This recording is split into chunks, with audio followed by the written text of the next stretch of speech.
I will wait for YouTube to start.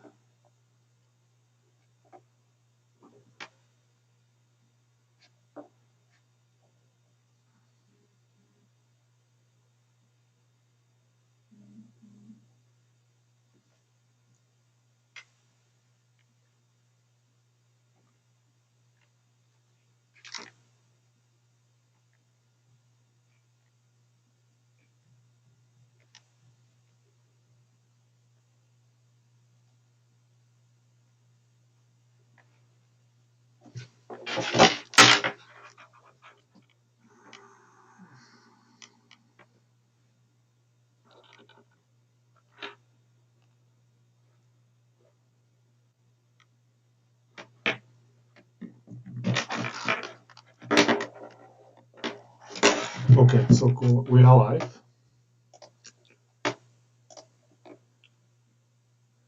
Live on the Teams and on the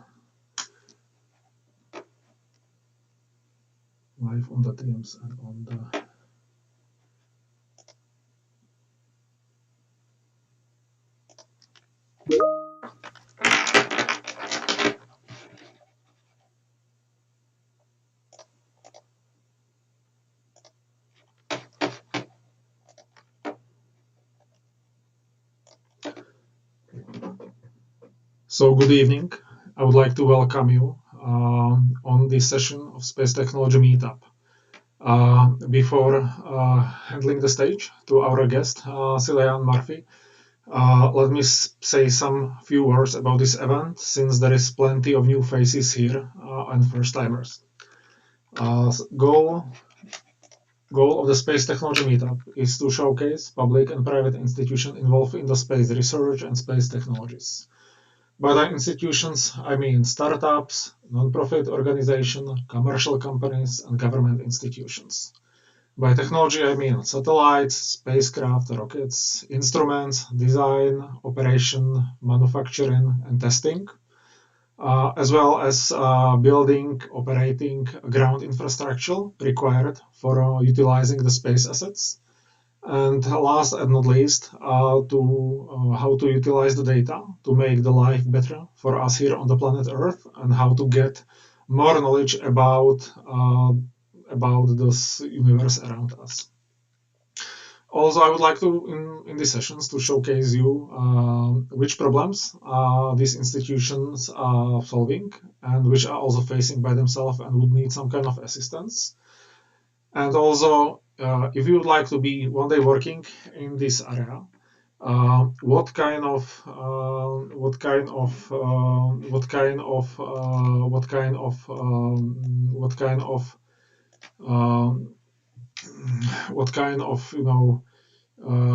skills you would need to have.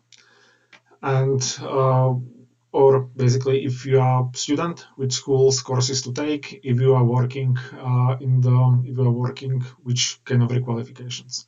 Primarily, we are based in the Prague, and our focus is in Czech and Slovakia companies, but we would like to welcome anyone, all the guests, all the speakers from across the world. And our goal is to provide, if not purely online meetups, at least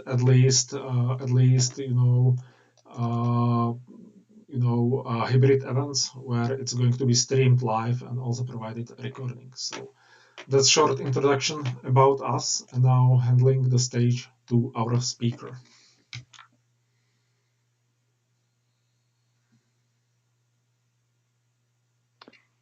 All right, thank you. I'm just going to get the presentation shared now. Right, yeah, in here, share screen. This one. So can you see the start of my presentation now? Great. Okay, so very quickly for the beginning, let me just say a little bit about me, who I am, why you would have any interest in listening to me in particular talk about this topic. I studied astrophysics for undergraduate and master's degree, and I have been actively working in the space sector for approximately 8 years now since finishing my education. Here's a broad overview of my academic and professional qualifications and any other related qualifications outside of the realm of academia and professional workforce where I've been paid and hired to do work. I am from Ireland and I have a particular interest in space since I was, well, pretty young, but decided to pursue the area of astronomical research or space mission control or participation for exploration. So this is an area that is very interesting to me and that I really enjoy to have conversations with people about. As I say, it's the backbone of my education, but even since then, I have always stayed in contact with this field in one way or another, even when I haven't been working in the space sector for some time. So to quickly run through the background, even though you can read it, just to go over it quickly and spare you the trouble. I mentioned my bachelor's and master's degrees. I did my thesis in radiation shielding for the European concept of the lunar habitat. That was with the Spaceship EAC team in the Astronaut Center in Cologne. I was also a national trainee at the European Space Astronomy Center for 2 years, where I worked with the Gaia Space Operations Center. And that was thanks to funding from the Irish government. I have worked as a research and development project manager for a biofuels manufacturing company, and currently I am a STRATOS flight controller for the Columbus module on the ISS. We'll get into a bit more about what that means shortly, but just to quickly go over some of the other experience and qualifications that I have that led me to where I am today. I am a long-term member of the Austrian Space Forum since 2018. Where I have participated so far in 2 analog missions, both Mars simulations, and I've been a member of flight planning, flight control, and most recently, I am a flight director for the IRVF. So I have spent a lot of time there. I am now directly involved in recruitment and training for new members of the IRVF. So if anyone has questions about other related topics, outside of just the professional path, I'm happy to discuss those later as well. I have also been a leader and coordinator for the International Astronomical Workshop, or the International Workshop for Astronomy, which runs the International Astronomical Youth Camp, which is an annual summer camp for a few weeks for everyone aged 16 to 24. Who has any kind of passing interest in space. So you don't have to be an astronomer or engineer, somebody who's planning on doing this as a career. If you love space, if you think it's cool and fascinating, that's a great place to be. You meet other like-minded people from all kinds of backgrounds and from all around the world. So that is an experience that was quite formative for me and who I have become. Something that I can highly recommend, not necessarily that you have to do this camp, but those kinds of experiences are extremely valuable. And lastly, I was an analog astronaut for a 2-week medical isolation mission, which was conducted in the Lunaris habitat in Poland, where I was the medical officer, despite having no medical background, where that was simply the name of the role that I was assigned, but really it was more of a science position where I was in charge of conducting the medical experiments, collecting that data and delivering it to the actual medical personnel who were going to then study that information. So I was just responsible as a scientist for conducting that research on their behalf and collecting and storing all the data correctly. So, getting into STRATOS. What is STRATOS? What do we do? And what is this ISS flight control jig all about? We basically divide the STRATOS team into 2 core responsibilities. This is for historical reasons I can discuss a little bit after, but we divide STRATOS and our responsibilities into systems and DMS comms. These are the 2 specialist streams for our team. Systems includes 3 of the Columbus subsystems and DMS comms the other 2. which are in the title. Systems covers the electrical power distribution system, environmental control and life support system, and the thermal control system. And these are all classic systems that you expect to find in any spacecraft, any space mission, especially ones that are going to host any living creatures, especially human crew. And likewise, DMS comms covers data management system, the DMS system, and the communication system. Excuse me, I'm coming down with a cough, so unfortunately I'll be probably coughing quite a bit going through this presentation. But these names are fairly self-explanatory, so we can go into a little bit more about the module itself and how we actually go about managing these things. So overall, from NASA, who was the prime partner with Roscosmos in the whole ISS program, that we have then since become junior partners too. So the prime partners are NASA and Roscosmos, ESA, JAXA, CSA. We are all partnered with NASA as international partners to the station, and they defined these principles of mission control by which we try to conduct our work.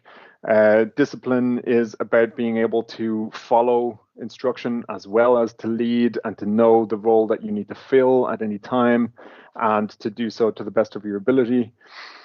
Competence is simply that there is in this environment no room for error or for hesitance, so that we come into our work with the next point as well, confidence, knowing that what we are going to do, we are going to do it well. We are going to dedicate ourselves entirely to being fully prepared and doing the best work that can be done under the circumstances provided to us.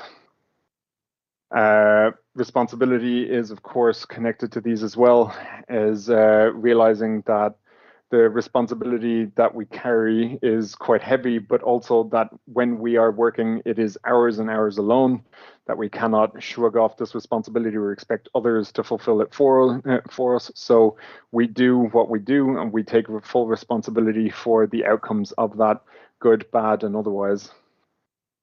That we must be tough and take a stand on issues that matter. For example, when safety comes into play, that we stand for what we believe in and that we make sure to work through difficult situations and maintain composure and keep working even when things aren't going the way that we expected or that they should have done. We are, of course, a team in Europe, but also as the entire ISS program as a whole.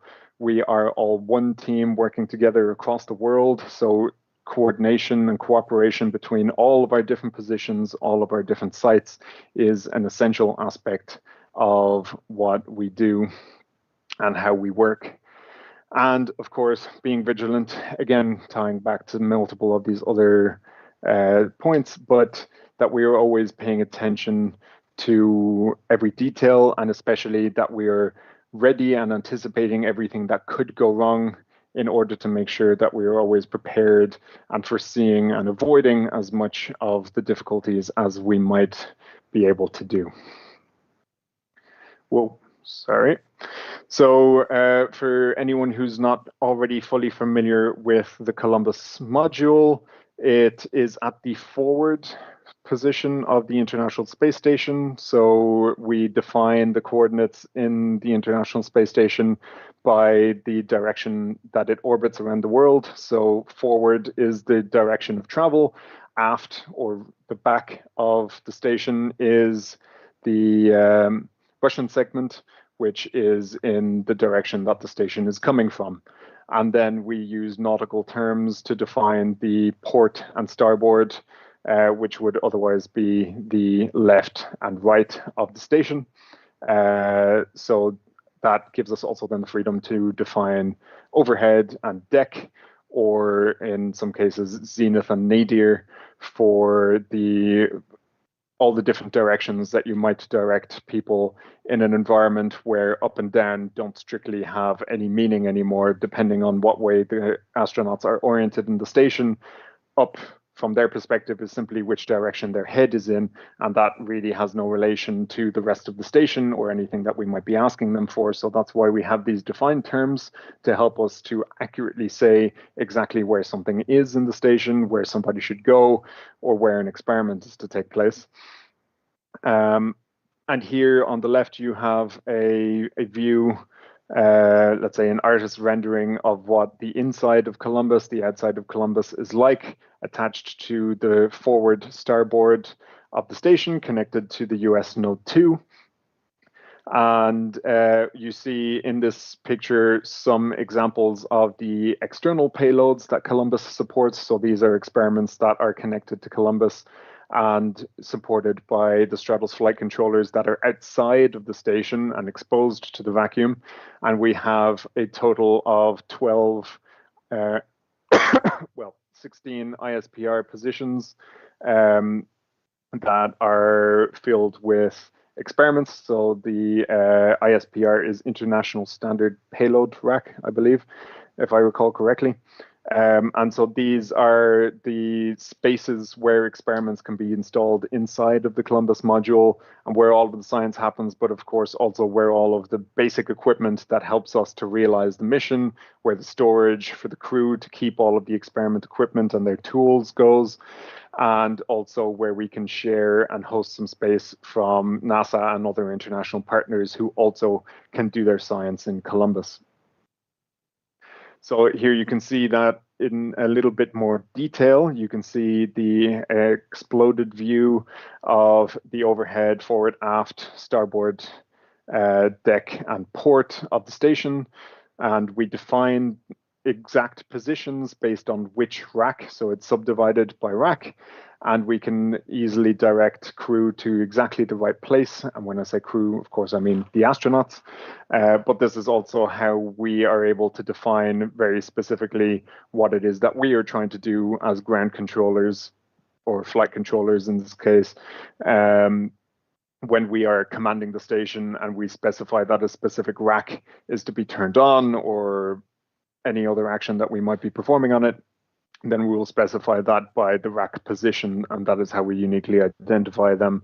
But it also helps us to spatially break down the station to accurately communicate with the astronauts so that we understand one another clearly. We can describe the starboard and port cones, which are the ends of the station or of the module. The port cone is the one that is connected to Node 2 and to the rest of the International Space Station. The starboard cone hosts the external payloads and generally a significant amount of storage space, as well as our interfaces for some of our subsystems. And you can also see a rough overview, which is no longer up to date or fully accurate, but you can see an overview of some of the racks that are used by ESA, some that are used by NASA. In general, this changes over time, but we always are hosting experiments from the other international partners as well in Columbus, including from Roscosmos. So there are also experiments by the Russians that are conducted in Columbus. So it is a truly international and collaborative endeavor, as the rest of the station is. You might ask yourself how the station or how the module is operated, how we are able to power it and provide the services that we do. And of course, all of those resources are generated and provided by the station itself. So we depend on NASA and the rest of the US orbital segment to provide the resources that are used by the Columbus module. And that's simply by design of the station and how it was always intended to work, even before the international partners such as ESA and JAXA became parties to the station. So typical work by the STRATOS flight controllers. We went over what subsystems we are responsible for, but what does that really translate to? It can be from something as basic as the crew are performing a medical experiment and they need to remove their clothes. And so we might increase the cabin temperature for them so that they will be more comfortable while they're performing those experiments, unless it is for some reason required that they be cold during the experiment. We support turning on and off the cameras on station so that we can see what the crew are doing and we can help help them with their work. As well as when you've seen these video feeds of astronauts giving conferences from space and talking to people on the radio from schools or any other occasion you may have seen the astronauts talking to space, that very often will be in Columbus or in the GEM, which is the JAXA module on the opposite side of Node 2. So you will maybe already be somewhat familiar with the inside view of Columbus because you may have seen it already in some of those videos, and we will often be supporting with those video assets. And of course, crew help us with actually pointing the cameras and so on with the setup. So we will support all kinds of crew activities, including their science activities, both involving crew and without them. So a lot of the science can be commanded from the ground. In general, the STRATOS flight controllers are not involved directly with the science. We simply facilitate it as the operators of the subsystems. So if an experiment needs to be turned on, then we turn it on. We make sure that it has cooling and gas resources or anything else that we are able to provide. We enable that, we activate the systems, but then it is up to other positions, the USOCs and science operators, to actually conduct the experiments. So there is a significant subdivision of responsibilities and who does what. Excuse me. And we collaborate very closely on all of these activities. So it's not that I get to just do STRATOS things and worry only about my work, but when and how I do things will vary a lot depending on how crew are working and what the needs of the remote science operators might be. So sometimes we'll do things much faster, much slower, we'll encounter problems and we'll help to fix them. We also support with planning, looking ahead at the forward timeline, the plan of what we're going to do tomorrow, what we're going to do next week, what we're going to do next month.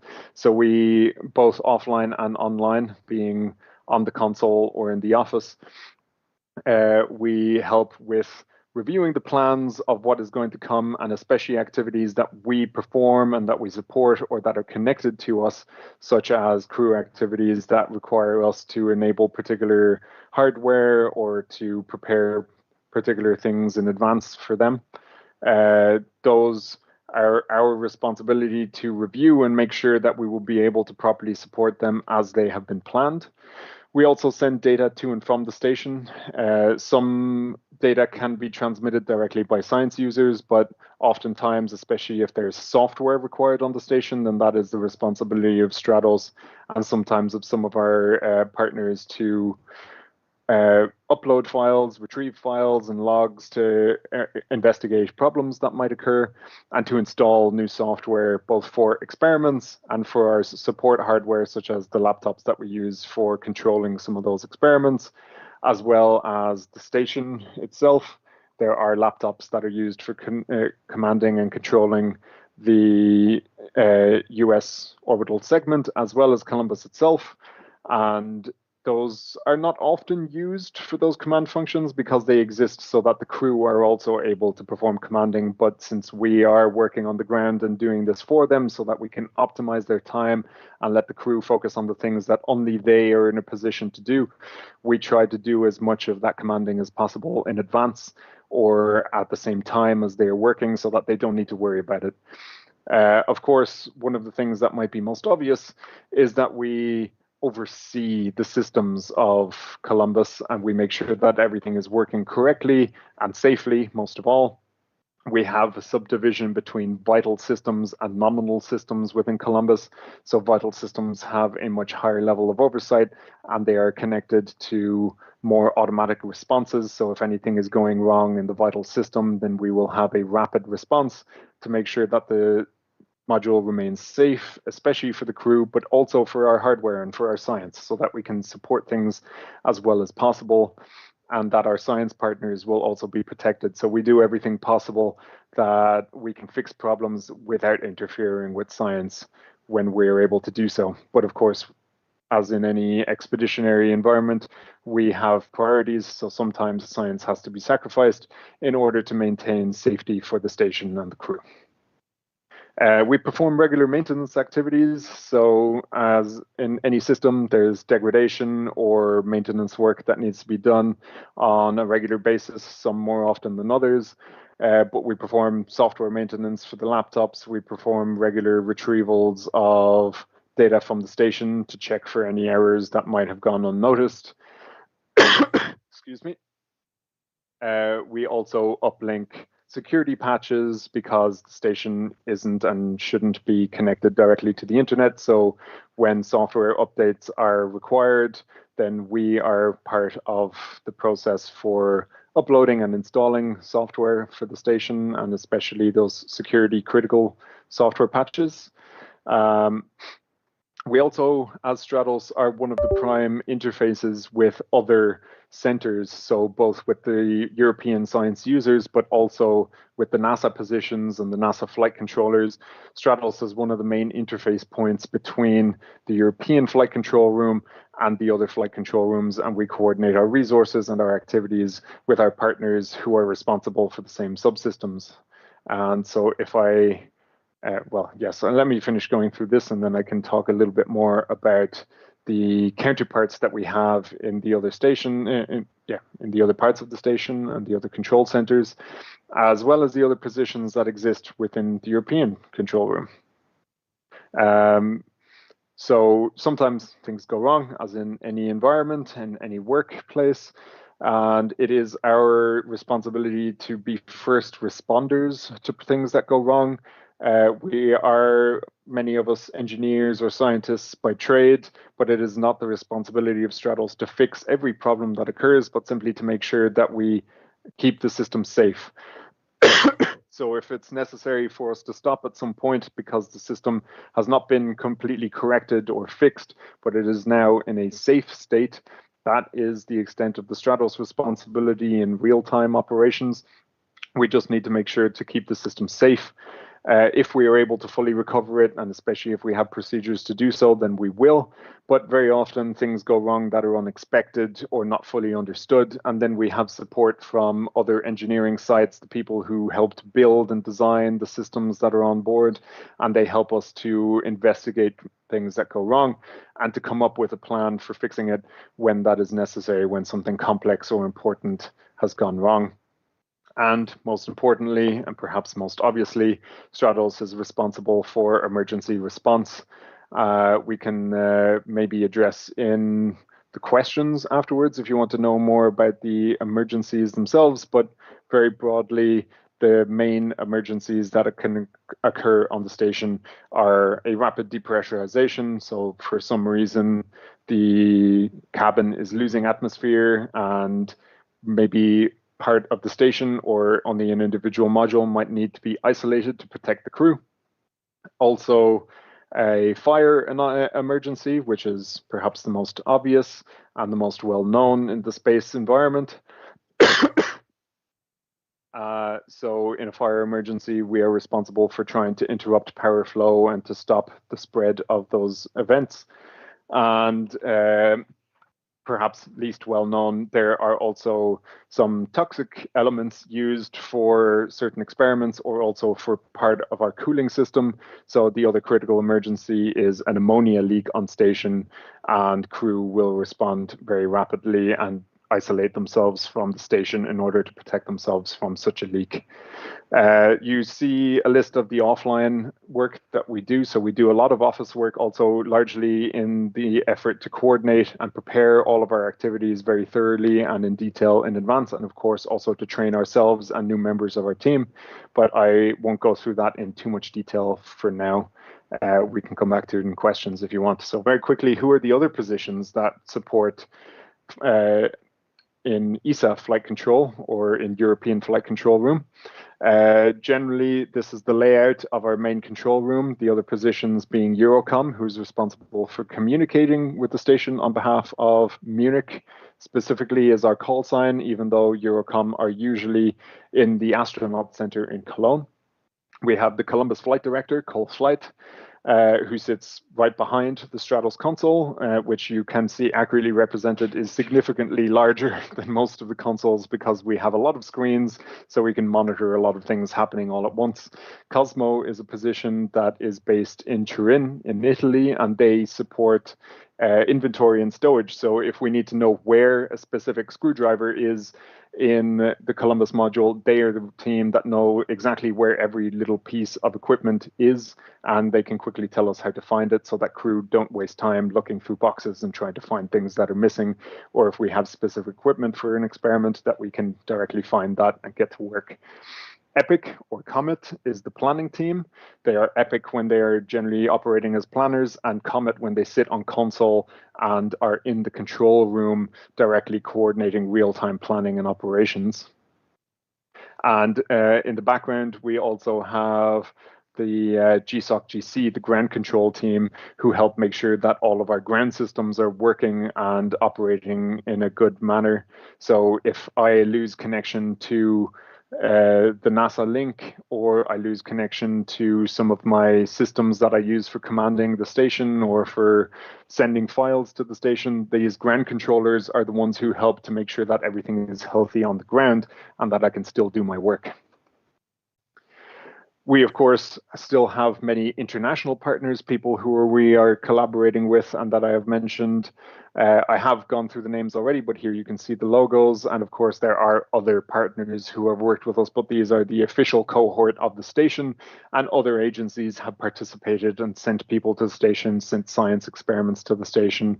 And in the future, for future projects like Gateway and the Artemis program, it is, of course, hoped that more agencies will join and that we will have an increasingly global collaboration in space.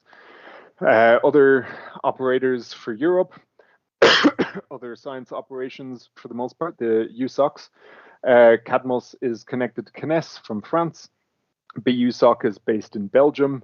Musk is based at the Deutsche Luftraumfahrtfahrt, the German aerospace agency, in their center in Cologne, next to the astronaut center. Biotech is based in Switzerland.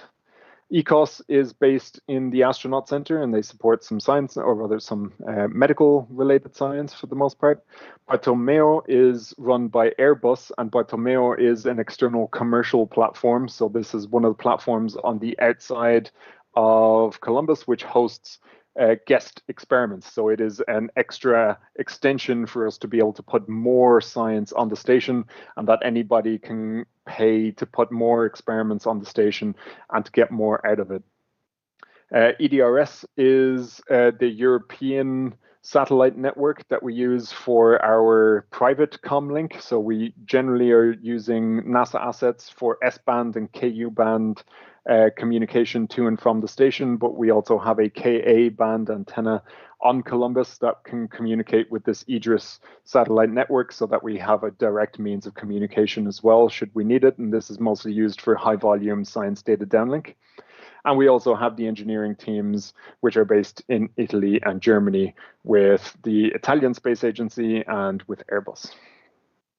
There are a wide array of companies. I personally work for GMB, but within the control room, we don't really pay much heed to who is working for who. We're all one team collaborating. So who exactly is paying your check at the end of the day isn't a big concern for us.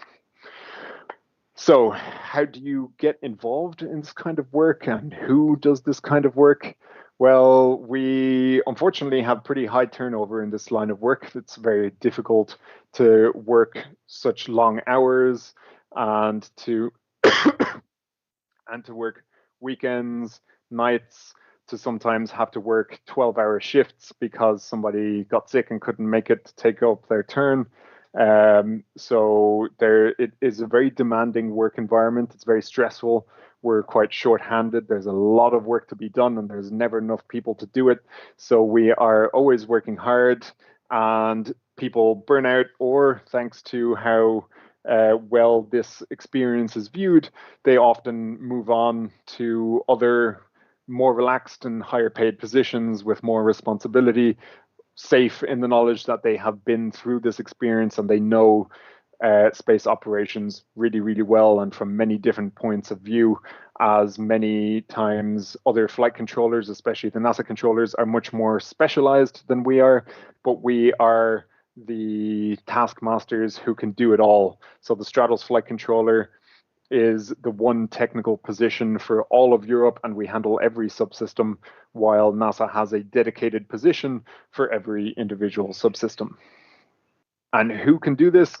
Well, and pretty much anybody with a STEM background and at least a master's level education is welcome to apply.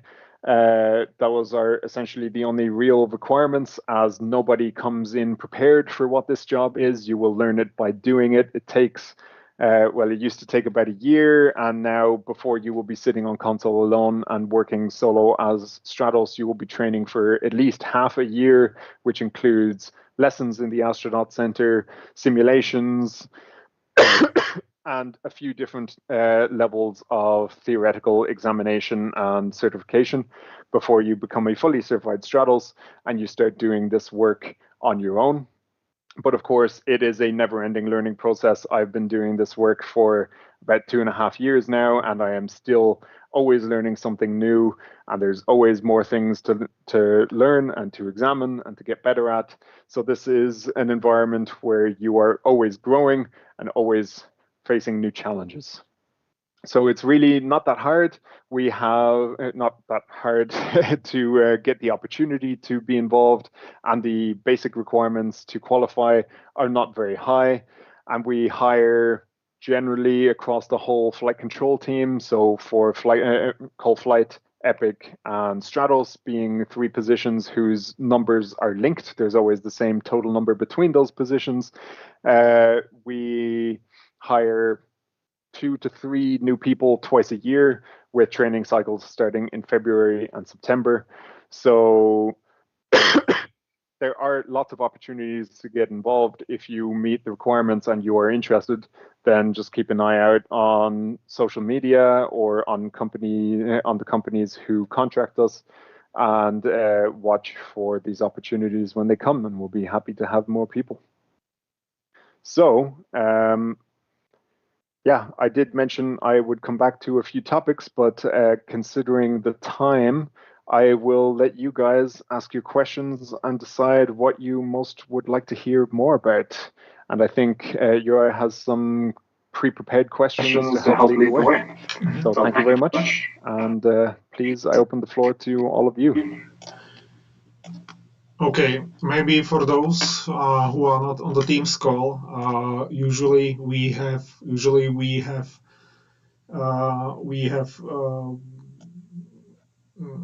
like comments in the YouTube, but they seems to be not working. So please, if you have any questions, I have opened the Slido, and if you enter this pin, you can ask question, even those people who are watching. So I will leave it for some time. 1633743.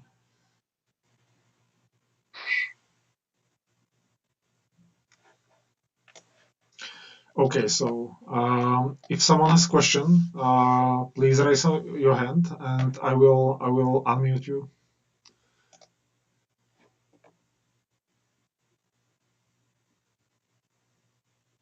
Okay, if no questions. Okay. There we go.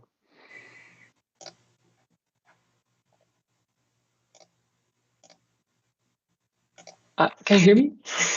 Yes. I wanted to ask, what is typically the fraction between online and offline work that you have to do, and how does that distribute through your schedule during the week? So it actually changes as you evolve through the job. When we are freshly certified, we spend a lot more time on console covering shifts. And as you become more experienced, you take more of the offline responsibilities. You can take the point on coordinating a specific new system that might be in development, or on coordinating our procedures and updating and keeping those up to date with changes on the station or with improvements after we resolve malfunctions and anomalies.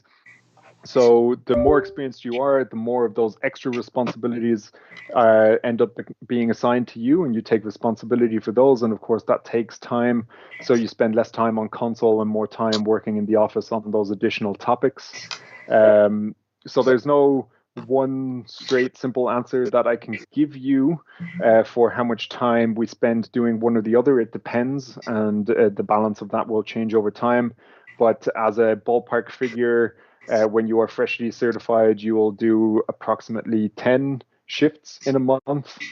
So you'll spend about 80 hours, 90 hours on console in a month when you're newly certified, and the rest of your time will be spent training and working in the office on preparation, timeline reviews, and other work that we need to do behind the scenes to keep things running. It doesn't necessarily sound like a lot, but it really does add up. And of course, we work 24/7. The station is always up there. So we work 3 8-hour shifts with 1 hour margin for handover. So we count 9 hours anytime that we are on console because we need quite a bit of time to, well, sometimes we need quite a lot of time to explain to oncoming shifts all of the things that might be going on. And especially when things have gone wrong, we need to make sure that they're properly prepared in case they happen again or they get any worse. They need to understand the situation, and we pass on all of that information. We always give a status update of the general state of Columbus when we're handing on to the next shift. So yeah, you start out at approximately 90 hours per month on console, and that will drift down to eventually 0. If you are increment lead, then you are the representative of our team towards all of the other teams operating the station, and you simply don't have time for that anymore. You are the chief coordinator and representative of our team, so the increment lead doesn't take time on console. One other thing that's worth noting, and that I did list but not address in my slides, is the ASP role, which is the activity specialist, and that is typically a STRATOS who is an extra person in the room for very complex or time-consuming activities, so that STRATOS can focus on Columbus and all of the usual normal science activities, and we have the specialist STRATOS who's sitting in just to take care of one particularly demanding activity. And so sometimes when you have also ASPs to work, you may also work more than 90 hours on console in 1 month.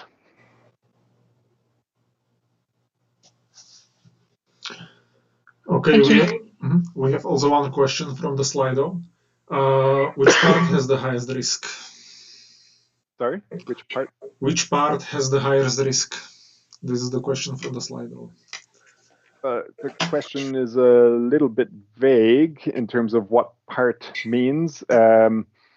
But in a general sense, all of our systems have a certain degree of risk associated with them. But maybe I can take the more abstract approach first and talk about the station itself. The highest risk part of the station is actually the very back of the station, maybe counterintuitively because you think we might be flying into things, but the back of the station is where we normally dock the Progress rockets that come from Russia with resupply, and the stress of always docking, attaching to the same part of the station. We, of course, maneuver very carefully in space so that we don't ram into each other with a lot of force or speed, but of course there's always going to be something that is non-zero, non-negligible. And so the repeated stress of that, and also the fact that that is often how we reboost the station, we reaccelerate the station to keep it in orbit. Those repeated stresses mean that the back of the station is much more structurally unsound and more prone to, let's say, small leaks of atmosphere than other parts of the station. So that is, from the more abstract sense, of the highest risk in the ISS.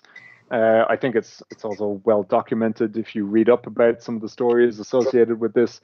The back of the station where the Progress meets the station very often, that would be the highest risk area on the station. Within the Columbus subsystems, every system has its particular risk points. Electrical power is, of course, a fire hazard if you don't carefully control it and design things. By design, the station should be very safe. It should be very, very difficult to start an electrical fire. And generally, it is designed in such a way that it will automatically shut itself down if there is anything out of the ordinary. And as a last line of defense, we have command either by the astronauts or by flight controllers like myself to make sure things are shut down. And if we lose control of a particular part that is causing problems, then we can always move farther up the hierarchy and remove power at a different level so that there is no power reaching that hardware anymore, no matter what level of malfunction we're experiencing there.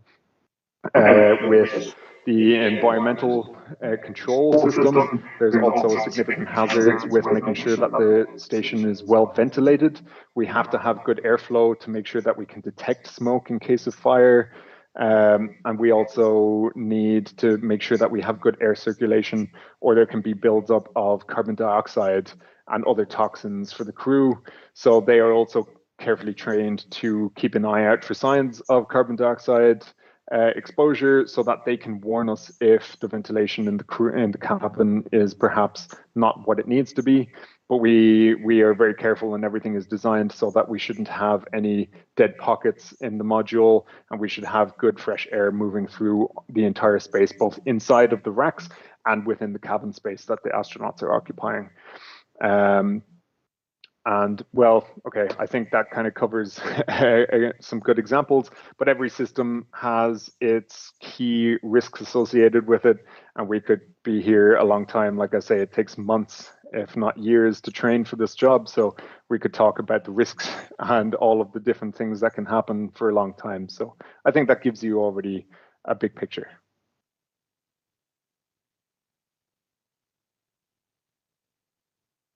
Sorry, you're muted. I don't hear you. Sorry. Still muted. Okay. Here is the question from Romuald Duret. How do you handle risk and continuous awareness during a full shift on console? Do you have breaks or anything like this? We don't have any formal breaks during a shift when we're working on shift. There's a few ways that we manage this. First of all, you come prepared, you make sure you go to the bathroom in advance, you eat well before you go to work. But of course, it's still impossible to make sure that you won't have interruptions or need to take some time to rest, especially when you're working an extended shift or at night. It can be challenging to stay alert and aware.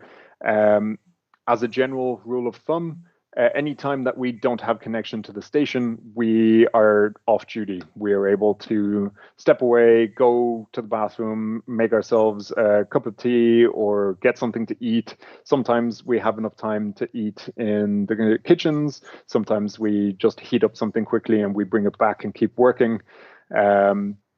But it is a routine thing most of the time that there are interruptions in our connection to the station, both on S-band and KU. So we don't have a permanent connection to the station. We can get a critical link, so we can be prioritized for connection to the satellite network when really high priority operations are taking place, such as when astronauts are out on EVA. Then we will make sure that we are the first priority on the network and that we will have almost uninterrupted connection to the station. Unavoidably, there will always be short delays when the antennas have to switch from one satellite to another. So no matter what is happening, there will always be short interruptions, but those handovers, as we call them, between satellites generally last about 20 seconds. So that isn't really an opportunity to take a break. But we do routinely have LOS, loss of signal to the station, for a few minutes at a time, and on rare occasions, half an hour of LOS can happen, and we can have a real break during those times. But outside of LOS, we can ask the flight director for permission to leave the console to get something to eat or go to the bathroom. In general, that is at the flight director's discretion. So if they need us there working on something, they are also entitled to deny us permission to leave and to finish what we're doing first. But in general, we can take breaks as we need them. We are trusted with the responsibility of deciding when we need to be there and when we can take a moment away. So we're able to judge for ourselves when we need that space, when we need to take, say, 5 minutes to get some air and a quick walk. But in general, when we're assigned to a shift, we are on console as much as possible during that time.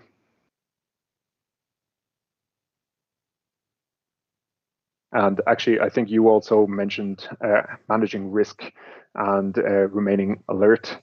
In most shifts, that's not a problem. In extended shifts, and sometimes at the beginning of a morning shift or the late stages of a night shift, it can be difficult to remain alert and attentive. Thankfully, our systems are also designed in a way that it helps support us with that, both in terms of lights, sounds, the way that we lay out the information that is available to us and which ones we prioritize. So we have a lot of strategies to help make sure that even when we're tired or not at 100%, we still have a high level of situational awareness. We understand what's happening, and we will be very quickly made aware of anything that is a problem that we need to pay attention to. Dennis is asking, how do you budget, schedule power, and bandwidth resources? Well, from the European perspective, this is actually a pretty easy job because that's NASA's job. We coordinate those resources with NASA. As I said, we receive all of the resources for Columbus, from power to air to data transmission, for the most part, from Node 2 of the US orbital segment. And that means that they have prime responsibility for those resources, and they delegate to us how much of it we are able to use and when. So we make requests and we coordinate with them for the resources that we need and when we're going to need them.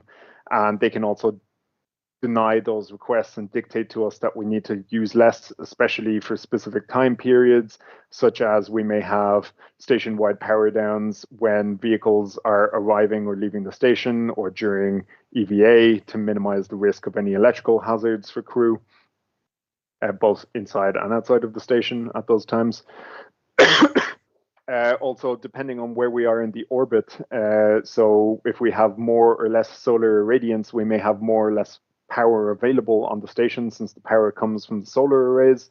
So it is a prime responsibility for the NASA flight controllers. In this case, power is controlled by Spartan. Ethos is the position responsible for station atmosphere and environment. So they control also resources like the gases. And we have Cronus, who is the prime responsible from NASA for communications and for data. So we coordinate with those positions primarily for requesting the resources that we need to do the work that we're doing. But it's, as I say, a broad team across everybody. We're all trying to meet our goals. So they do their best to facilitate everything that we want to do. And there's very rarely an issue where we're asking for resources that they're not willing to give.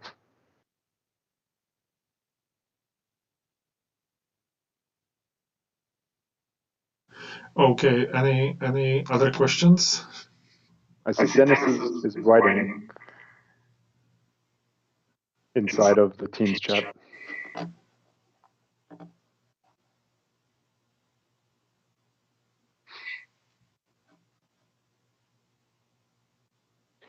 Maybe I can fill the gap by discussing a little bit more about the other centers and other positions.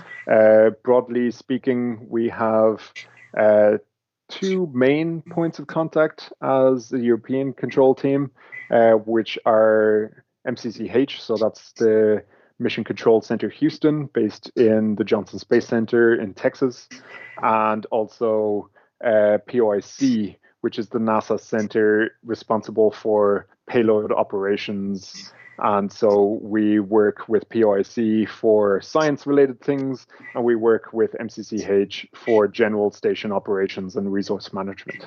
Mm-hmm.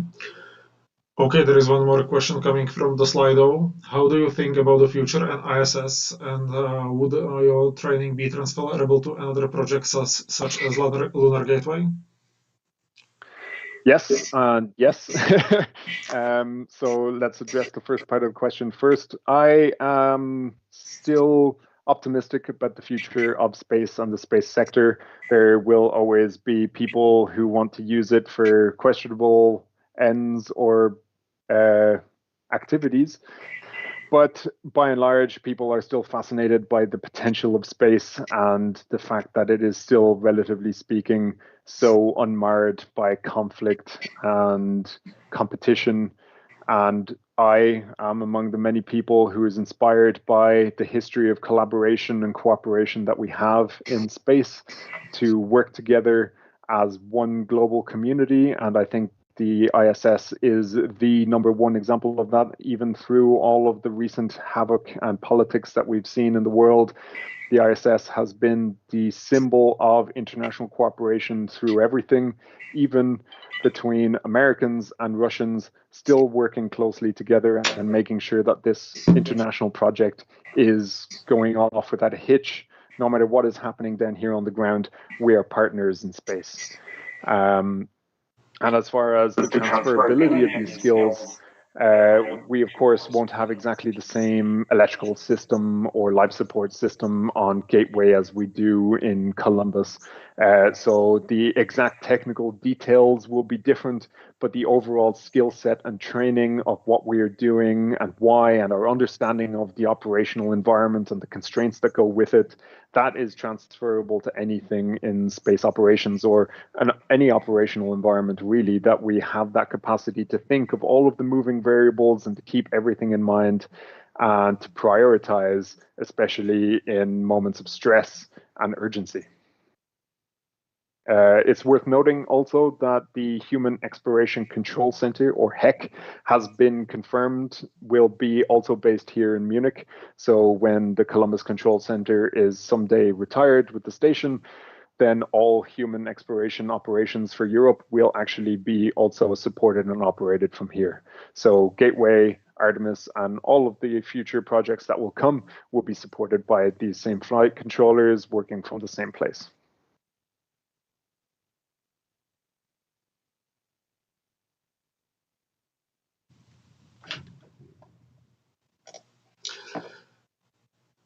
Okay. Any more questions?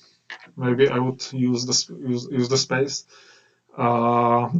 Is your control center also able to serve as backup center for another modules, or this is of the question?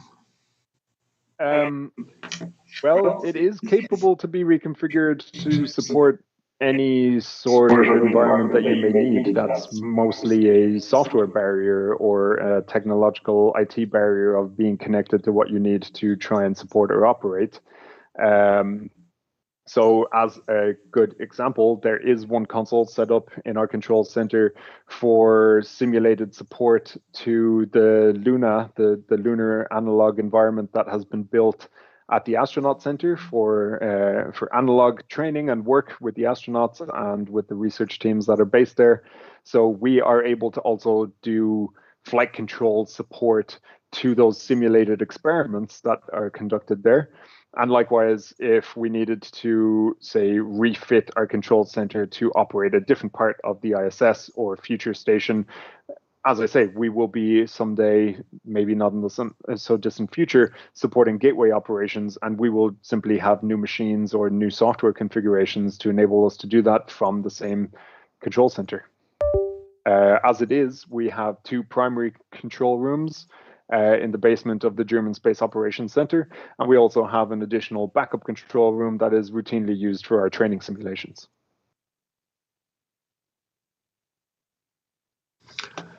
Thank you. I also saw Mustafa writing question. I don't know if he wants to ask something.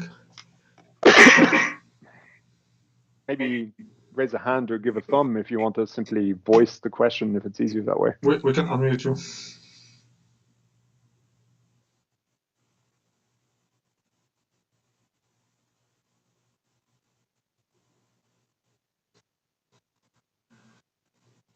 Okay, we have a hand.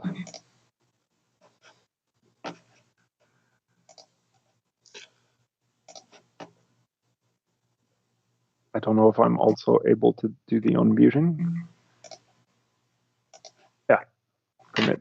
So, Jan, I think you should be able to unmute yourself. Yes, I hope that you can hear me. Yes, I can hear you. First of all, thank you for the presentation. I was wondering, as a risk engineer, but in a completely different field, could you give some form of indication on how many anomalies or events occur in any given time frame that you have to take immediate action, let's say time frame of a year? So we have a broad range of severity of events, as I'm sure you would imagine, and also frequency. So most often we have a high frequency of anomalies and malfunctions when we have new equipment that's only just being commissioned and tested out, and we work out the bugs. So sometimes when we have new hardware on station and new experiments, we can have multiple problems and anomalies arising every hour, really. You're finding a lot of things that don't work the way you expected, especially with the microgravity environment. And so there is, let's say, some growing pains and troubleshooting period. But it's really hard to put a fixed figure on it. Many days, many shifts go by without incident. But to give you a sense of it, we have a running history of major anomalies that needed documentation and investigation and reworking, which is running at a count of 4,096 as of today since the beginning of Columbus in 2008. So that gives you some numbers to work with, but the frequency at which those occur varies quite wildly, and also the severity of those, of course. Minor malfunctions, such as data not going where it needs to, they happen all the time, and we fix those in real time. It's not a big deal. We have other things with payloads simply not able to perform the function that they need, and then we have major intervention to sometimes fix things. Yeah, I see. Thank you. No problem.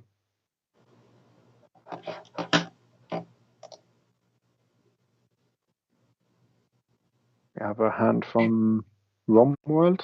Okay, I will unmute him.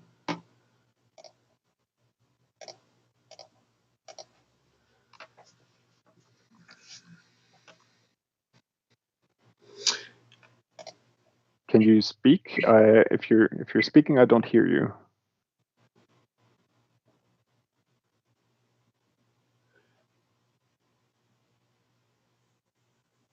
Huh. Well, I will try disable and enable one more time.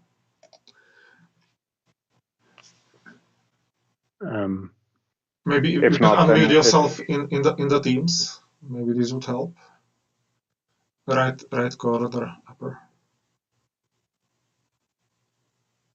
As a last resort, you can always write your question if it's not too long.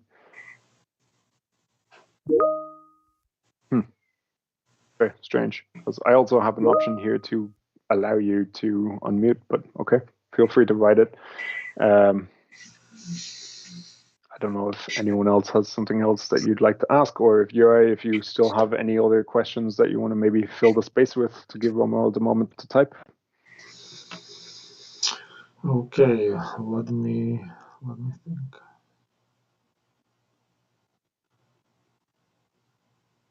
I can talk a little bit more about our training process and what goes into that. So when we arrive here, we are presented with a pretty overwhelming information overload. Of course, understanding how all of this job works isn't something that you're going to be able to absorb in a short amount of time.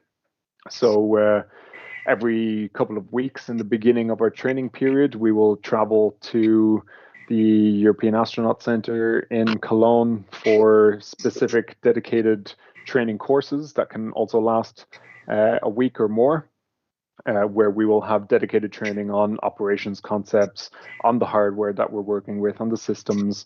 We also have a training called Human Behavior and Performance, where we're taught about psychology and teamwork and managing our own emotions, collaborating together to achieve the best outcomes and to understand how other people are thinking and working in their own spaces. So we have quite a few of these trainings in the early period of our training. Then we have a sim exam where our early theoretical studies are tested to prove that we are ready to start simulated training. Throughout the entire process, we're doing what is called OJTs, on the job training. So we will actually sit into a shift with a certified STRATOS and watch them work. And very quickly, we actually already do that work under their supervision. So we start with a handful of passive OJT shifts where we just watch what is happening and, learn by watching, but very quickly we're learning by doing. We do active OJT shifts where we do all of the work with the guidance, supervision, and advice of a certified STRATOS who knows how to do this work for themselves. So it's very hands-on training, very practical. Then we get into simulations where we can start to see rapid fire anomalies and problems thrown our way to really put us to the test our resilience under pressure and when things are not going well, as well as our ability to maintain situational awareness under those circumstances, to maintain good communication with our partners, and to give the information that others need, and to ask others for the information that they have that we need to do our work. And that starts as an ESA-only simulation environment and builds to an integrated simulation environment with NASA and other international partners, where we work on different levels of problems together. And we need to understand what problems the NASA systems can have that affect us and which ones don't, as well as other international partners. We share some interfaces with JAXA as well, where we need to be aware that our cooling system affects theirs and vice versa. So there's a lot to learn, but it is very dynamic, very fast-paced, and very hands-on. All of that culminates in an ops examination where our final theory understanding and knowledge is tested to see that we are ready for taking on the full role of STRATOS, that our theoretical understanding has reached a sufficient level for that. And one of the last things that we typically do for STRATOS certification is we do a trip to MCCH. So we visit the Johnson Space Center and we do some on-the-job training with our NASA counterparts. We do some of the same training courses that astronauts do when they are newly selected, and we get a feel for how our partners work and what they're doing, and especially they give us some extra keen emergency training to make sure that we're really ready for the work. Mm-hmm. There are two questions, well, actually three questions. Romuald Durat is asking, how much does EVA impact your work, your console work? EVA? Yes. From a ESA perspective, EVAs have a limited impact on us. I mentioned earlier a little bit about how we often have station-wide power down conditions for EVA. So the impact there is largely to our science operators, that they can't plan more than a very small amount of science operations during that period, and we have to prioritize. Our EPIC position will generally handle that coordination and planning of which experiments need to be prioritized, although that also happens at the increment level, so even higher again than just the planning team. But we have the overall administrative organization for the ISS program as a whole, and they will decide science priorities for a given increment.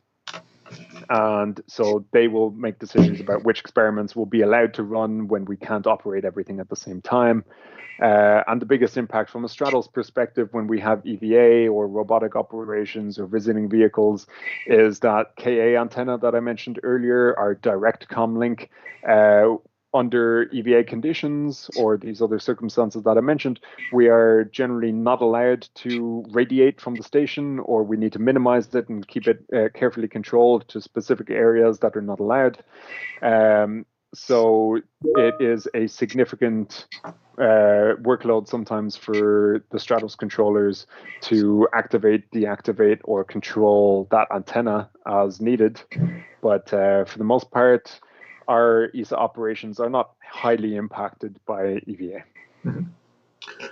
Okay, there is a question from Bohdan. There should be a huge amount of telemetry and other data. Is there anything like applying of machine learning or data science to automate the process or predict something? There are some projects in work to develop that and study it. There's currently nothing in use in operations, but one of my STRATOS colleagues is actively working on an AI flight control tool. It's a support tool, so it generally shouldn't be automating things. We already have a certain amount of automation built into the system, especially into the vital layer. As I mentioned, we have high-level computers on station that are responsible for automatic response to critical scenarios that we anticipate and that we're prepared for. And we have flight controllers for everything that we couldn't anticipate or prepare a pre-planned response for. But this AI support tool will be something that helps us to collect a large amount of information. So as I say, we already have and maintain a high level of situational awareness of what is happening in our module and on station and all of the telemetry that's available to us. But this AI tool is supposed to be able to better contextualize and collect that faster for us. So when lots of things come together to create one picture, we are fully capable of doing that work and understanding what's happening. But that AI is intended to make it faster so that it can see the same thing that we would see and simply tell us this is what's happening and this is what you need to do. So it's still going to be a flight controller responsibility, and the AI is there to help us to react faster and more effectively in those situations. But it also, considering the state of the technology, it's not something that we're likely to be willing to trust to work independently anytime soon. It's always going to be a support tool with a human deciding if it's right or not, and if we're going to act on the plans that it proposes. Mm-hmm. And there is one more question. How do you deal with the large amount of responsibility and supposedly stress in your day-to-day work? How do I deal with it? I come home and I don't sleep because of my baby. I mean, everyone has their own coping mechanisms. Personally, I come home to my family, I spend time with friends, I exercise, I read, I play video games, and that's just me and my preferences and the way that I spend my personal time and decompress. But I don't think that there's any universal answer to that kind of question. Everybody is their own person, has their own tastes and likes, and all of our brains work so differently. So I don't think it's possible to prescribe one way that will work for everybody. I could tell you more about what I do, but really, to some degree, it's a matter of trial and error and putting yourself in stressful situations, letting yourself face stressful work environments and finding ways to manage under those conditions. So it's all part of the learning experience.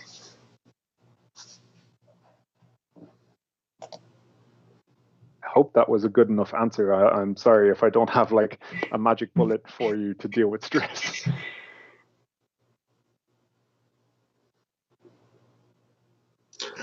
Okay, maybe last chance for the question.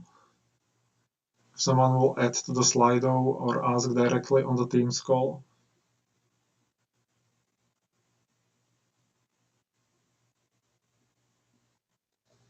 Okay. If not, probably I would like to thank Cillian for making this interesting talk. I would like to also say thank you to all attendees, and I hope this session was useful and interesting for you. If you would like to know someone who would like to present some kind of interesting and relevant topic, we would be really glad to give you here space to do so. Otherwise, we would also be glad if you would refer to us about this event or past events to people you might know find it useful. So actually more people can share from this. So I would like to thank you. And it is recorded and will still be viewable. Definitely, it's recorded. Actually, it's being streamed on YouTube, so uncut version should be visible on the YouTube. So I hope there are not going to be any major technical glitches, and it should be then accessible. Right. Thank you very much. Thank you everyone, and have a nice evening. And see you on the Thank next, you. on the future session of Space Tech Meetups. Thank you, Uri, for hosting, and thank you everyone for joining. I hope you have a great evening.